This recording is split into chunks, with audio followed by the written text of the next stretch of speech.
Welcome to John Gets Games, where today I'll be introducing you to Valor and Villainy, Lludwik's Labyrinth. In this video, I'll be giving you a brief idea about how the game plays, and you can learn more about it by watching my tutorial, where I teach all of the rules while the game is being played. You can find a link to that tutorial in the description of this one. Now, this game is a 1 to 6 player fully cooperative experience that usually takes between 1.5 and 2.5 hours to play, and in it, all of the players are controlling heroes who are delving into Lludwik's Labyrinth. Now, on a player's turn, they are going to be using actions in order to move around the labyrinth. They can also do free actions like scouting out new tiles, which could reveal various treasures, minions, or even events that the players have to perform. Now, many of these events give the players a decision they have to make, and depending on their choice, various outcomes will happen, which could happen immediately or perhaps later on in that scenario. Now, a major thing that players are going to be doing on their turns is making a variety of attack rolls. For these actions, they are going to roll the dice that show up on the attack row on their board, and if they do a melee attack, they can hit something on their region. If they do a ranged attack, they can hit something that is adjacent,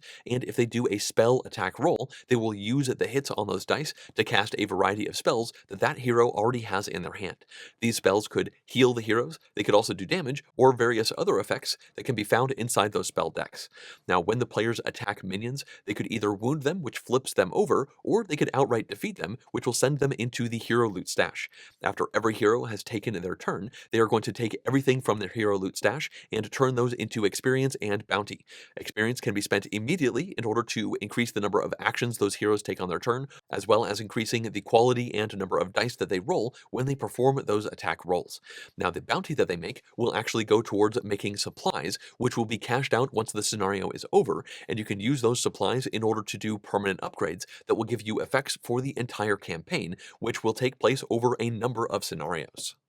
Now, up to this point, I've only been talking about the heroes, and I did mention that this is a fully cooperative game, and all of those heroes are going to be fighting against various villains that appear for the scenario. Now, these villains might be off of the board for the entire game, or they might actually enter the fray, beating the heroes up and wandering around the board. Now, after every hero has taken their turn, the villain will go, and they are going to cast spells of their own, which will be different from one scenario to the next. The villain will also do corruption rolls in order to spawn new minions out onto the board that the heroes will have to deal with, and then the villain will activate every one of those minions to have them move around and attack the heroes. Now, everything that happens during the villain round is controlled by a streamlined set of steps, so the players are fighting against the game, not against any of the other players. Now, as the game goes on, players will be fighting against the minions, and the villain step will be adding new minions and trying to defeat those heroes. And it's worth noting that if a hero is defeated, they are temporarily removed from the board, but they pop right back onto the board with full health at the end of a villain round or at that hero's next turn.